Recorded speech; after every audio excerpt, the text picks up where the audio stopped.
بعد ما ليلى ادت الايميل للشرطة قالت لهم ان هي بتعرف مكان اللي هو اسمه توني ده كان صاحب سامي.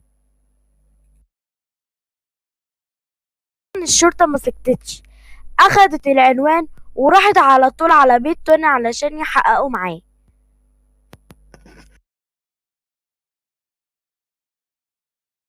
تبين معاهم ان توني ملهوش علاقة مع اصلا سامي، وانه ما اتكلمش معاه بقاله زمان، وان الايميل اللي مذكور فيه اسمه ده ايميل غريب وما بيعرفش عنه اي حاجة.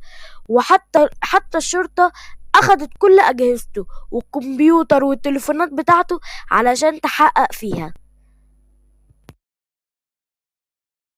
اكتشف كل ايميلاته، لقوا ان فعلا توني ملوش علاقة اصلا بالايميل وما بعتش حاجة، واتأكدوا من صحة كلامه ان كل كلمة بيقولها سليمة.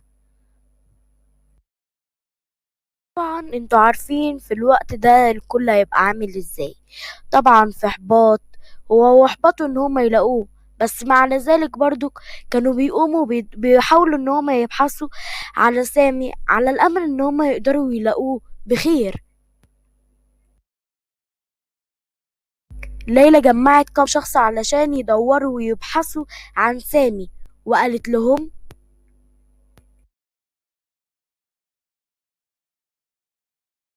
وقالت للناس كالآتي: ان هو الايميل بيقول ان سامي وقع من مكان عالي، ليه ما نروحش عند الممشى اللي بيتسلق من عنده مع اصدقائه؟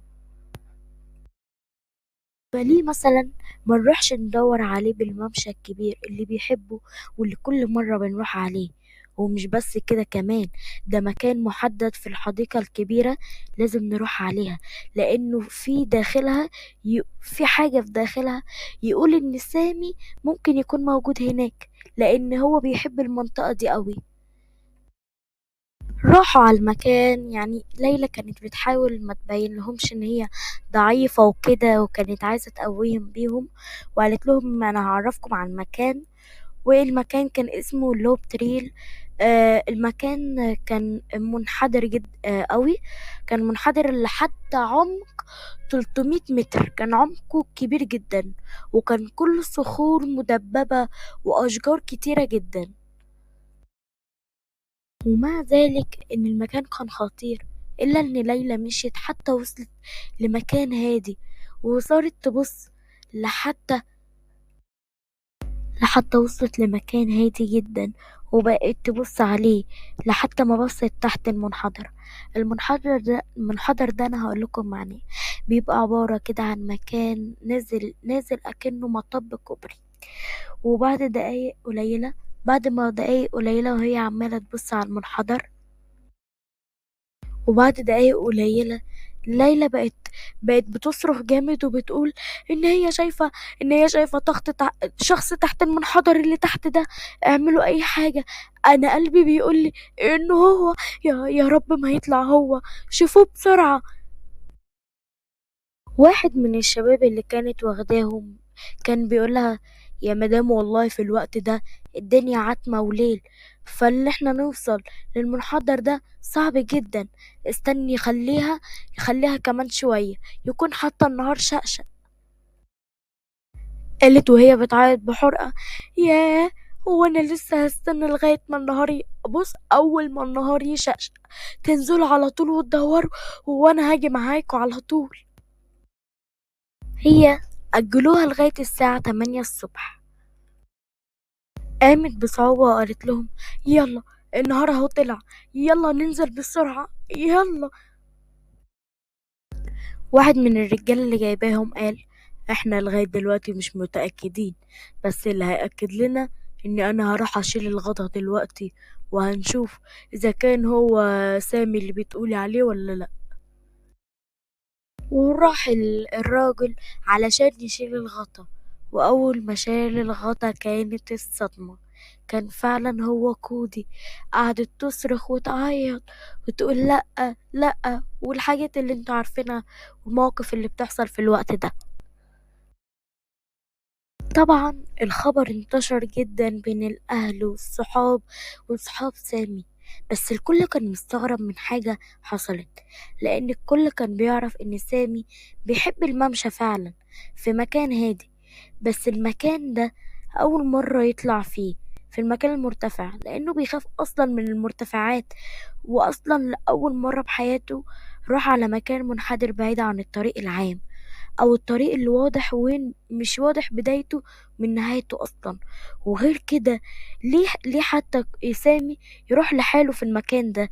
ده مكان كان بالليل وضلمة، وما فيش أي منطقة بالقصة دي. يعني أنا بصراحة مش مقتنعة بالحتة دي.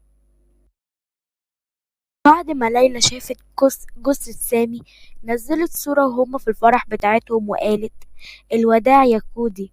طبعا هي قالت كودي، ما قالتش سامي. قالت: الوداع يا سامي، راح تفضل في قلبي. والكلام ده في نفس الوقت اللي كانت بتكتب فيه ليلى، في عز ما كانت اللي هي فيه، ما كانتش مدية أي ردة فعل أو أي مشاعر تجاه اللي حصل. وطول ما هما في العزا كانت قاعدة وعم بتمسك التليفون كتيرة جدا. بصراحة هي حاجة غريبة يعني. وكان بصراحة الكل مستغرب من الأفعال بتاعتها دي. ده حتى صديقتها اللي اسمها كامبرلي، واللي هنسميها معانا في القصة كاميليا، لأن أنا بصراحة وأنا بسمي حسيت إن في تشابه أسماء. واللي كاميليا كانت ملاحظاه إن هي على طول ماسكة التليفون. يعني وأنا كمان استغربت، مش منظر واحدة لسه جوزها ميت تقوم ماسكة التليفون على طول كده. بعد ما العزا خلص على طول، كاميليا راحت للشرطة وحكت جزء كان مخفي ما كناش نعرفه. قالت: في أول يوم بعد فرحهم، ليلى كانت عم تبعتلي رسايل وبتقول: أنا مو متأكدة من الشيء اللي عملته صح أو لأ. قصدها على الزواج من سامي. هي ما كانتش أصلا متأكدة إن هي تتجوزه ولا لأ. وكمان قالت لها ان هي عم بتتهرب منه بحجج معينة، بمثلا ان هي بتحاول تتجاهله في الكلام، ما بتردش عليه، ما بتتكلمش، قاعدة ساكتة على طول. يعني انها كانت عمالة تندم على الزواج من سامي. وفي اليوم التاني كده على حوالي الساعة 9 مساء، راحت لعند صديقتها اللي هي أنا، راحت لي على البيت وبقت عمالة تحكي لي عن حاجات ما بينهم. وكان سامي بيتعصب عليها وكده، وكانوا ما بينهم مشاكل يعني. بعد ما كاميليا شافت تصرفات ليلى في العزا وكده وهي كانت بتعمل، عرفت تروح على المكان اللي كانت جثة سامي فيه موجودة فيه، وتذكرت الأحداث. هي شكت بإن ليلى يكون ليها يد في الموضوع ده، فعشان كده راحت حكت الكلام للشرطة. بصراحة يا بنت ذكية جدا يعني. فالشرطة قالت لها: احنا كنا شاكين فيها من الأول، لأن هي كانت بتغير أقوالها أكتر من مرة، ولكن كانوا عمال بينتظروا ويجمعوا أدلة أكتر من كده. ما كانوش أصلا عايزين يتهموها بظلم وخلاص، كانوا عايزين يجمعوا أدلة أكبر من كده. والأدلة دي كانت واحدة من الأدلة اللي بتقول إن الفاعل هو ليلى. أما الأدلة التانية بتقول بقى، أما الدليل التاني هو إن الشرطة تبعت مكان الإيميل، واللي ظهر عندهم إن الإيميل مبعوت أصلا من بيت والد ليلى. وكمان الشرطة تتبعت مع تليفون ليلى في ساعة الحادثة، وتبين معاهم إن تليفون ليلى وتليفون سامي كانوا في نفس المكان، اللي هو التل، اللي هو المكان اللي شافوا فيه الجثة عنده. يعني يعني من الآخر الجذبة بتاعت ليلى انكشفت على الآخر. هي قالت في الأول إنه راح مع أصدقائه مشوار وهي راحت تجيب الشاحن، بس الحقيقة اللي طلعت هنا إن هما الاتنين كانوا رايحين على تل مع بعض. وكمان كان في كاميرات مراقبة على مدخل الحديقة اللي كانوا فيها، وقدروا يشوفوا منها إن فعلا ليلى وسامي كانوا جايين مع بعض بالسيارة بتاعت سامي. فالشرطة بقت شبه متأكدة إن ليلى هي اللي عملت كده، وعلشان خاطر كده جابوا ليلى من أول وجديد علشان يحققوا معاها. وانا هختصر لكم بالكلام اللي انحكى مع ليلى ومعاهم. ليلى قالت ان هي كانت بتحكي مع سامي عن مشروعها، وان هي اتسرعت بالجواز منه، والشيء ده خلاه يتعصب جدا، وبقى يمسكها من ايديها ويعصب عليها، وبقى بينهم خناقة كبيرة جدا. وهي عشان حتى تدافع عن نفسها وقعته من فوق الجبل، وراحت قالت ان هي ما كانتش مخططة لده كله.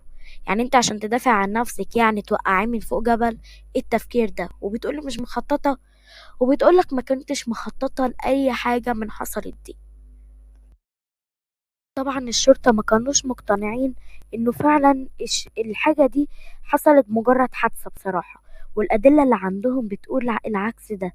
فعشان كده في البداية وجهولها تهمة القتل الغير متعمد أو القتل من درجة تانية، بس بعدين غيروا لها الدرجة وخلوها درجة أولى، وإنها متعمدة بذلك. طبعا مقاومة محاميين كتيرة كانوا بيحاولوا يقنعوا المحكمة إنه الشيء اللي حصل ده ما كان هو فعلا حادثة، وما كانتش مخططة لأي حاجة. وطبعا هما كانوا بيقولوا كده علشان يخففوا الحكم عليها. بس كانت المحكمة مصرة إن هي كانت مخططة لحاجة، وكانت مخططة لكل شيء. والسبب إن خبر تزوجها منه إن هي محضراله مفاجأة، وأخدته معاها، وكانت مغمضاله عيونه، وكمان أخدته على مكان مرتفع ما كانش ممكن هو اللي يطلع لحاله، وأسباب تانية كتير، ومنها الإيميل المزيف اللي عملته. وأصلا الإيميل اللي بعتته كان باسم شخص حقيقي، يعني حتى إنها كانت عم تحاول تخلي الشرطة تشك بصديق سامي اللي هو اسمه توني. لذلك كده بعتت له الإيميل باسمه، وإن هي ما بلغتش الشرطة يعني. الكل كان مستني الحكم اللي هينزل على جردان اللي هي ليلى، وما كانش حد متوقع إن هو هيبقى إفراج. بس للأسف حكموا عليها ب30 سنة سجن، وما في مش هيبقى ليها الحق بالإفراج عنها تحت أي أسباب. أنا بقى هقول لكم رأيي في القصة. انا رايي بصراحه ان الحكم اللي هي خدته حكم مخفف. انا كواحد مصري هحكم عليها بمؤبد، وكنت ممكن احكم عليها بالاعدام، بس انا معيش دليل كافي بالاعدام، فكنت ممكن احكم عليها بالمؤبد. ما كنتش هحكم ب30 سنه. 30 سنه قليلين بصراحه بالنسبه لي. وانتوا كمان قولوا لي تحت في التعليقات ايه رايكم في القصه، وايه رايكم في الحكم بتاعها، ولا انتوا عايزين اكتر من كده؟ طبعا وبكده تكون نهاية فيديو النهاردة. ما تنسوش تشتركوا في القناة وتفعلوا زر الجرس، وقبل ده كله تحطوا لايك، لان انا تعبت قوي في القصة دي بصراحة، يعني تعبت فيها جدا.